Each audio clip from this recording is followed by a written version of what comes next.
ይህ የምፅዓቱ አዋጅ ነጋሪ አገልግሎት ወቅታዊና ዕለታዊ ወጎችን በማቅረብ ትንታኔ የምንሰጥበት የተለያዩ እንግዶችንም በመጋበዝ የምናቀርብበት መድረክ ነው። መረጃዎችን ያጠናከረ ይዞልን የሚመጣው ፓስተር አለማየሁ ነሙ ሲሆን ፕሮግራሙን የመራና መሰናዶውን ኤዲት በማድረግ ወደ እናንተ የሚያቀርበው ይልቃል አስራት ነው። መልካም ጊዜ። ሻሎም ሻሎም። ውድ የተከበራችሁ የምፅዓቱ አዋጅ ነጋሪ አድማጮቻችን ሰላም ለእናንተ ይሁን። እንደምን ዋላችሁ? በዕለተ ሰኞ ዳግም ተገናኝተናል። በዓለማችን በርካታ ርዕሰ ጉዳዮች እየተደመጡ ይገኛሉ። አንዳንዶቹ ዓለምን ስጋት ላይ የሚጥሉ፣ በተወሰነ መልኩ ደግሞ ተስፋ የሚሰጡ የሚመስሉ ክስተቶች ይደመጣሉ።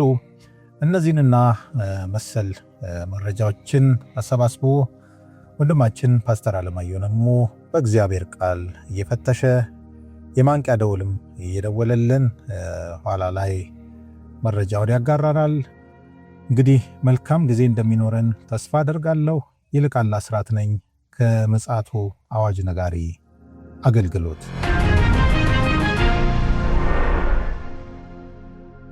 ውድ አድማጮቻችን እንግዲህ ጎራማይሌ የሚመስለው የዓለማችን ወቅታዊ ጉዳዮች በእጅጉ ውስብስብና እንዲሁም ደግሞ ግር የሚያሰኙ እየሆኑ መጥተዋል። ውስብስብም ጭምር እየሆኑ ናቸውና እንግዲህ በዚህ ጉዳይ ላይ ከፓስተር ጋር እንወያይበታለን። እንግዲህ አጠገቤ ይገኛል ፓስተር አለማየሁ መረጃውን ይዞልን መጥቷል። ከሰላምታው በማስከተል በቀጥታ ወደ መረጃችን እናመራለን። ሰላም ላንተ ይሁን ፓስተር፣ እንዴት ነህ? እንደምን አለ ወንድም ይልቃል? ደህና ነው ወይ? አለሁ፣ እግዚአብሔር ይመስገን። ክብሩ ለእግዚአብሔር ይሁን። አሜን። እግዚአብሔር የተባረከ ይሁን። ምንድነው የዓለማችን መገናኛ ብዙሃን በሰፊው እያስደመጡ ያሉ ነገሮች በጣም እየተሰሙ ነው የሚገኙት። እስኪ ምንድነው የተገኘው? እንግዲህ በዋናነት ያው የመካከለኛው ምስራቅ ጦርነት ነው የሁሉንም ጆሮ ይዞ ያለው። በየቀኑ የሚወድሙት የሚፈጸሙት ጥቃትና ልክ እንዴት ነው አንድ ያንተ ስትመታ ሁለት የኛው ይመታል፣ ሶስት ያ ሲመታ ያም ሶስት ይመታል። እንደዚህ አይነት ምልልሶች ያሉት ትልቅ እና ግዙፍ አድማሱን ያሰፋ ጦርነት ነው እየተከናወነ ያለውና በዚህ ጦርነት የዓለም ኢኮኖሚ ስጋት ውስጥ ገብቷል። ቀጠናው በተለይ መካከለኛ ምስራቅ በጣም ስጋት ውስጥ ገብቷል። ነገር ግን ይህንን ለማርገብ ቀጠናው ላይ ያሉ ሀገሮች ከፍተኛ የሆነ ወታደራዊ ዲፕሎማሲያዊ ጥረት ጀምረዋል ከአሜሪካ ጋርና ኢራን እያለች ያለችው ምንድነው አሜሪካ ጦርነቱን ባቆመች እኔ ማቆማለሁ የሚል ነው። ዶናልድ ትራምፕ ደግሞ እንግዲህ ሁለቱም ምላሽ እንዲሰጡ እየተጠበቀ ነው ያለው። እስካሁን ድረስ ምላሻቸው አልታወቀም፣ ግን በቅርብ ወደ ድርድር ይመለሳሉ የሚል ፍንጮች እየወጡ ነው ያለው እና ይሄ መውጣቱ በራሱ መልካም ቢሆንም ነገር ግን ይሄ ጦርነት የማይቆም ከሆነ ምን አይነት አስከፊ ነገር ሊከሰት እንደሚችል መገመት ከባድ አይመስለኝም። እና ይሄ በእንዲህ እንዳለ በአሜሪካን ፕሬዚደንት ዶናልድ ትራምፕ እና በጠቅላይ ሚኒስትር ኔታንያሁ መካከል ሊደረግ የነበረው ድርድር ወይም ንግግር ይቅርታ ውይይት በዋይት ሃውስ ተስተጓጉሏል። ኔታንያሁ አሁን ወደዛ የሚያመሩ አይደለም። ምናልባትም ያመራሉ ተብሎ የሚታሰበው መስከረም ላይ ለተባበሩ መንግስታት ድርጅት ስብሰባ ባለበት በዛ ወቅት ያመራሉ ተብሎ እየተጠበቀ ነው ያለው እና ምንድነው ምክንያቱ? በአሜሪካ ፕሬዚደንት ዶናልድ ትራምፕ እና በእስራኤሉ ጠቅላይ ሚኒስትር ቤንያሚን ኔታንያሁ መካከል የተፈጠረውን የዲፕሎማሲ ፍጥጫ ተከትሎ የዋይት ሃውስ የኦቫል ኦፊስ ስብሰባ መስተጓጎሉ ከተሰማ በኋላ አሁን ደግሞ ጠቅላይ ሚኒስትሩ ወደ ኒውዮርክ የሚያደርጉ ጉዞ በቁጥጥር ስር እንዲውሉ ከፍተኛ የፖለቲካ ግፊት መጀመሩ ተዘግቧል። ባለፈውም ዘግበነዋል። ትንሽ ነገር ነው የዘገብነው ባለፈው። አሁን ጠንከር ብሎ መጣ። ቱርክ ነች ያቀረበችው ይሄንን የቱርክ ፍርድ ቤት የወሰነውን ነው የዘገብነው እና አሁን ግን ኒውዮርክ ውስጥ ነው ጥረት እየተደረገ ያለው እና ኒውዮርክ ውስጥ ምንድነው በኒውዮርክ የሚንቀሳቀሱ ታዋቂ የፖለቲካ ሰዎች ኔታንያሁ በሄግ የሚገኘው ዓለም አቀፉ የወንጀል ፍርድ ቤት ICC መቅረብ አለበት ብለው ነው ዘመቻ ጀምረዋል። ለምንድነው በኒውዮርክ ሊመረጥ የቻለው? ተያያዥነት ያለው ለምንድነው እንደዚህ ያልኩት? ያው ከንቲባው ብዙ ጊዜ አጌንስት ወይ ደግሞ የእስራኤል ተጻራሪ ሆነው ነው የሚታዩትና እንዲሁም ደግሞ የሙስሊም ግራውንድም አላቸውና እንደው በአጋጣሚ ነው ይሄ ነገር የመጣው ወይስ ሌላ ነገር? አይደለም። አሁን ምን መሰለ፣ በጣም ፖለቲካው ከመወሳሰቡ የተነሳ እጅግ አስቸጋሪ የሆነ የመጣ ነው ያለው የፖለቲካው አውዱ ቅርጹ። አሁን ምንድነው የሰብአዊ መብት ተሟጋች የሚባሉ አሉ። በተለይ ደግሞ አሜሪካ ውስጥም አንቲሴሚቲዝሞች አሉ። እስራኤል ጠል የሆኑ ድርጅቶች አሉ። ብዙ ትልልቅ ድርጅቶች አሉ፣ የፖለቲካ ድርጅቶችም አሉ። እነዚህ ድርጅቶች የሄዱበት ያለ መንገድ ቀላል መንገድ አይደለም። ሰውየው በህዳር ወር በሚደረገው ምርጫ ከስልጣን የሚወርዱ ከሆነ ምናልባትም ታርፈው ሊሰጡ ይችላሉ የሚል ስጋትም አለ። እስራኤል ታደርጋለች አታደርግም፣ እሱ ሌላ ነገር እና እንግዲህ ወደ ሄግ ነው ማረፊያቸው መባሉ ምንድነው በዋናነት ማሳያው ማስረጃው የሚባለው በፍልስጤም ህዝብ ላይ ወይም ደግሞ ህፃናትና ሴቶች ላይ የተፈጸመ ሲቪሊያን ላይ የተፈጸመ ኢሰብአዊ ድርጊት አለ ነው የሚባለው። እስራኤል ደግሞ ይህንን አልፈጸምኩም የሚል መሟገቻ ይዛ ነው እየቀረበች ያለችው። ነገር ግን አሁን ላይ ያለውን ይህንን ሁኔታ ያመጣው ነገር ምንድነው? የጂኦ ፖለቲካው ጡዘት ነው። የጂኦ ፖለቲካው ጡዘት ነው። እንግዲህ ይህ የአዲሱ የዲፕሎማሲና የህግ ጫና የተከሰተው ኔታንያሁ አሜሪካ ለቱርክ የኤፍ-35 ጀቶችን ለመሸጥ ያቀደችውን ውሳኔ በይፋ መቃወማቸውን ተከትሎ ፕሬዚደንት ዶናልድ ትራምፕ ከፍተኛ ቁጣ ውስጥ በገቡበትና በዋይት ሃውስ ሊደረግ የታሰበው ፈጣኑ ስብሰባ ውድቅ በመደረጉ ነው። አይተህ ከሆነ በአሁኑ ጦርነት እስራኤል እየተሳተፈች አይደለችም። አሜሪካ ብቻ ነች እየተሳተፈች ያለችው። ምናልባትም ተወያይተው ከዛ በኋላ እስራኤልም ትገባለች የሚል ነገር አለ። ያው እንግዲህ እንደዚህ የነዳጅ ጫኝ አውሮፕላኖች ያው እንግዲህ አመላካች ይመስለኛል። እንግዲህ በገፍ እየገቡ ነው ያሉት እስራኤል ላይ። ምናልባት ይሄ ነገ ከነገ ወዲያ ነገሩን ያስነሳው ይመስላል። ምንድነው መሰለህ የእስራኤሉ ጠቅላይ ሚኒስትር ኔታንያሁ በእግረኛ እንደሚገቡ በሜካናይዝድም እንደሚገቡ እያሳወቁ ነው ያሉት ወደ ጦርነቱ እንደሚገቡና ነገር ግን ወደዚህ ጦርነት ለመግባት የያዛቸው ብዙ ነገሮች አሉ። አሁን ያለው የእስራኤል ፖለቲካ ጥሩ አይደለም። ሰሞኑን ታስታውሳለህ ከፓርላማ እንዴት በስድብና በጩኸት እንዳስወጧቸው አይተሃል። እና ይህም ፖለቲካ ማለዘብ ይፈልጋሉ። ሌላው ዶናልድ ትራምፕም ይህንን ፖለቲካ ማለዘብ ይፈልጋሉ። እንግዲህ የጂኦፖለቲካ ተንታኞች እንደሚሉት ከሆነ የእስራኤል ጠቅላይ ሚኒስትር በመካከለኛው ምስራቅ ካለው ቀውስ መባባስ ተጨማሪ አሁን በአሜሪካ ምድር ላይ ጭማሪ ሌላ የፖለቲካ ቀውስ ፈጥረዋል ነው የሚሉት። ከዶናልድ ትራምፕ ጋር ሆነው ሌላ የፖለቲካ ቀውስ ፈጥረዋል ብለው ነው እየተናገሩ ያሉት። እኔ አሁን ይሄ ሳይሆን የገረመኝ የኒውዮርኩ እሱ ልምጣልህ የኒውዮርክ ከተማ ከንቲባ ኔታንያሁ ለተመድ ስብሰባ ወደ ከተማው ከመጣ በቁጥጥር ስር የሚውልበትን ሁኔታ እየተነጋገርኩ ነው ብለዋል። የአሜሪካን መንግስት በዚህ ጉዳይ ላይ ምንድን ነው? አሁን ይሄ ኒውዮርክ ነው። በመንግስት ደረጃ ምን ይላል? ምላሽ እስካሁን አልሰጡም። ዝምታውን ነው የመረጡት። ምላሽ አልሰጡም። እንግዲህ የቁርጡ ቀን ሲደርስ ምላሽ ይሰጣሉ ተብሎ ይታሰባል። እንግዲህ የተባበሩት መንግስታት ድርጅት ጠቅላላ ጉባኤ የፊታችን ሴፕቴምበር በኒውዮርክ ከተማ እንደሚካሄድ ይታወቃል።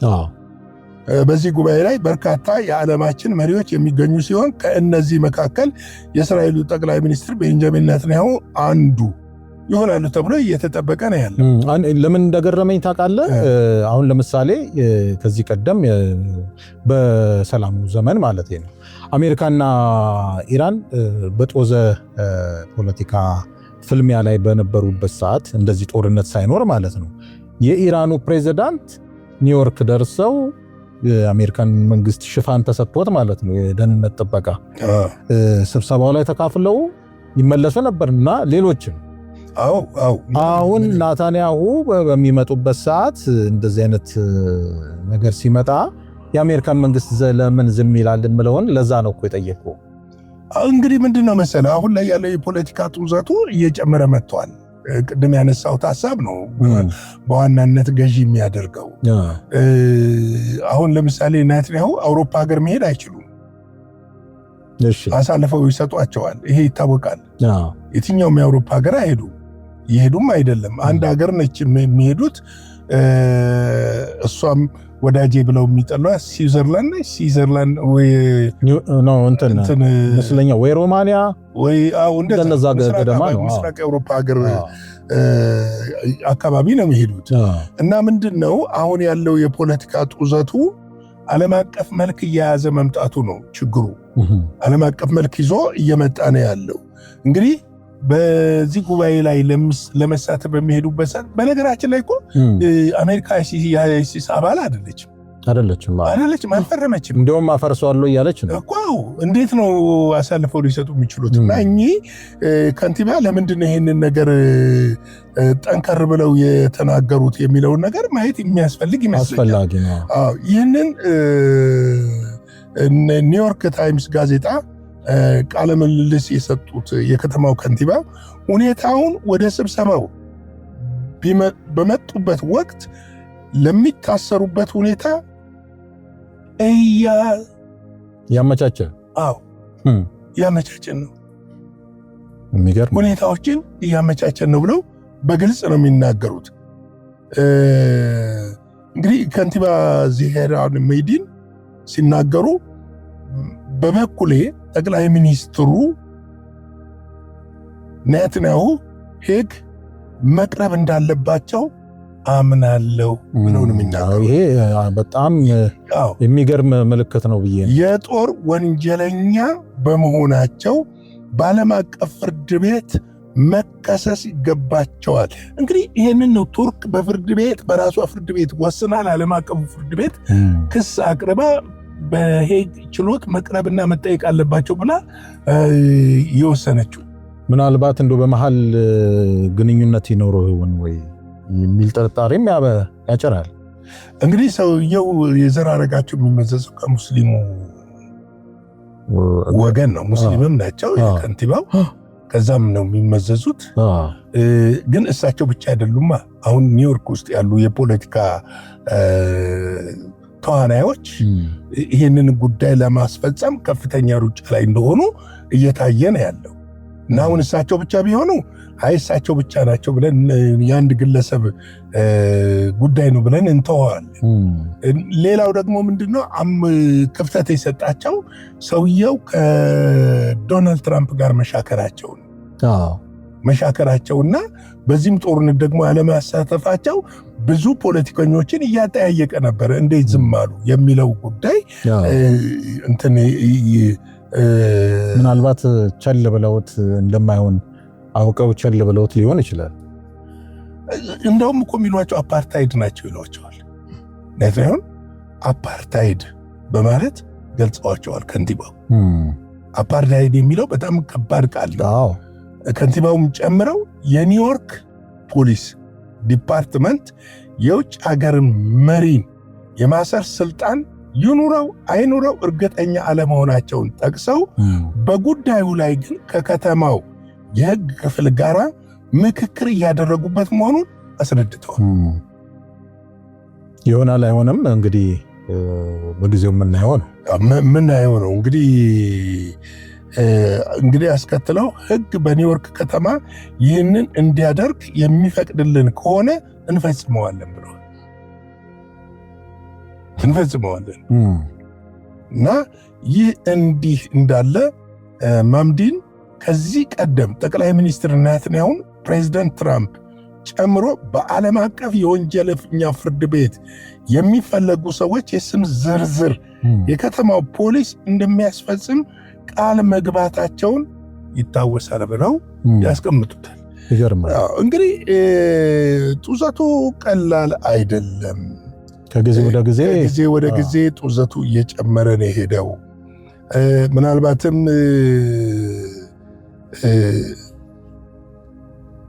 ይሄ ጉዳይ ብቻ ሳይሆን አንድ በጣም የገረመኝ ዜና ደግሞ አለ። እንደው ከዚህ ጋር ፖለቲካው ምን ያህል እየሄደ እንደሆነ የመጨረሻው ዘመን ላይ ሲደርስ እኮ ነገሮች በጣም የሚከብዱ ነገሮች እየተፈጠሩ ነው ያሉት።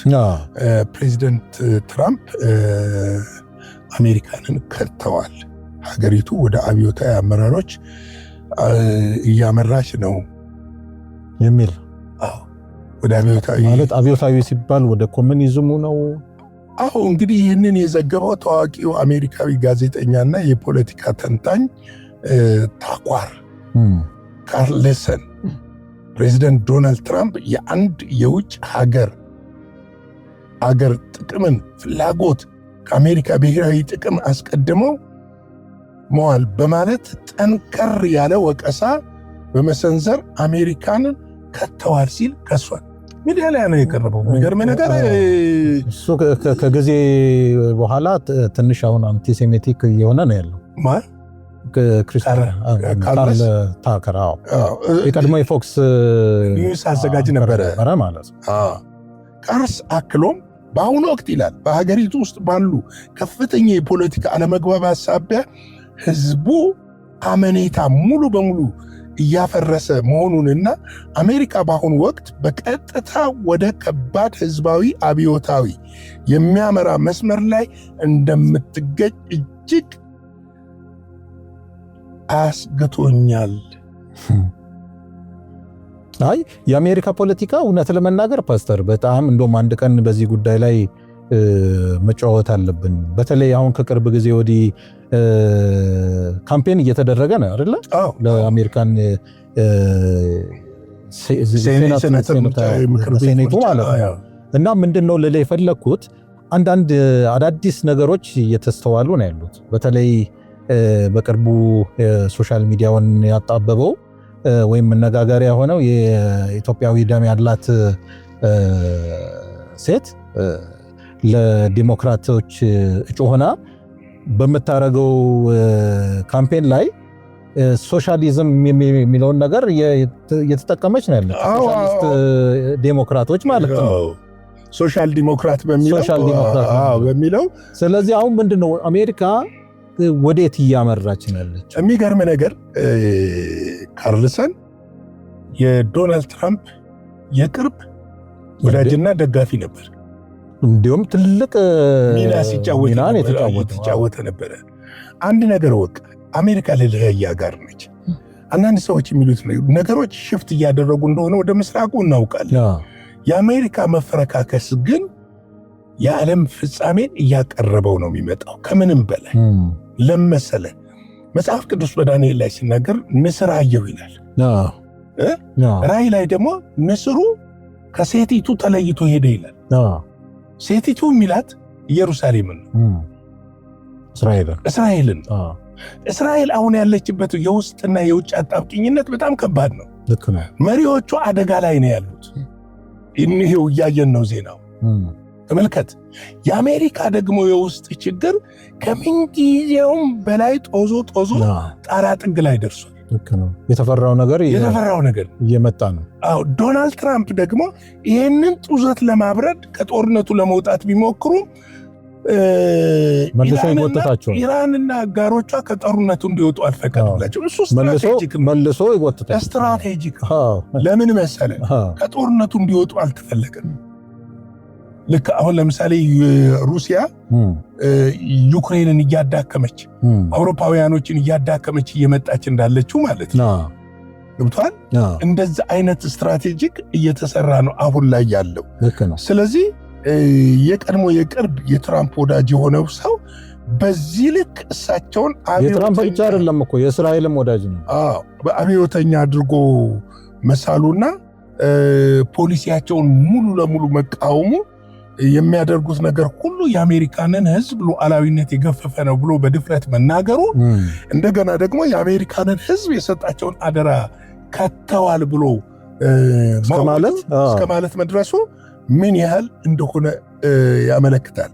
እንግዲህ መጨረሻው ዘመን ላይ ሲደርስ ትልልቅ ነገሮች መውደቃቸው አይቀርም።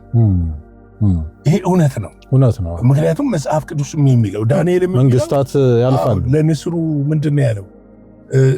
ንስሩን አየው ነው የሚለው ግን ብቻውን ነው የዮሐንስ ያየው ለብቻ ልክ ነው በተናጠል ንስሩን ብቻውን ነው ያየው ነብሩንም ድቡንም አይቶታል ነገር ግን አሁን ምን መሰለ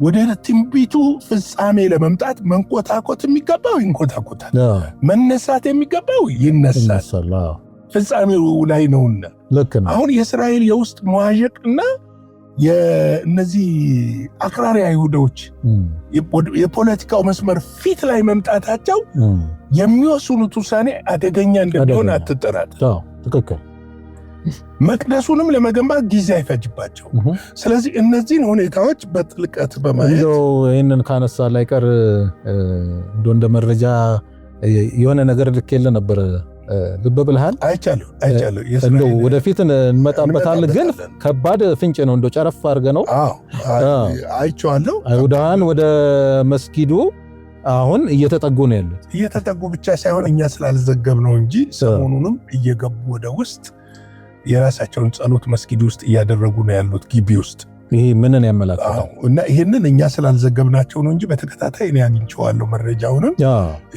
አንዳንድ ጊዜ በእስራኤል ፖሊስ ተገደው ሲወጡ እንመለከታለን ነገር ግን ያው የመጨረሻው ሰዓት ላይ በሚደርስ ሰዓት ነገሮች እንደዚህ መሆናቸው የማይቀር ነው ሌላው እዚህ ጋር ልናሳስብ የምንፈልገው የቤተክርስቲያን መሪዎችን የህብረት መሪዎችን ይህንን ቪዲዮ የሚያዳምጡ ከሆነ ለሀገራችን እንጸልይ ሀገራችን ጦርነት ይብቃት ሰላም ይሁን ይሄ የሽግግርና የምክክር ኮሚሽኑ ሐሳብ እንዲሳካ አበክረን እንጸልይ እግዚአብሔር ምድራችንን እንዲያሳርፍ እንጸልይ ማለት እወዳለሁ የጌታ ጸጋ ሰላም ከሁላችን ጋር ይሁን ሻሎም ጌታ ኢየሱስ አብዝቶ ይባርክህ ፓስተር እንግዲህ ነገሮች ወደ ጠርዝ ከምንጊዜውም በላይ እየተጠጉ እንደሆነ አመላካች የሆነ መረጃዎችን ነው እንግዲህ ያዳመጥነው ከኛ በኩል የሚጠበቀው እንግዲህ መዘናጋት ሳይኖር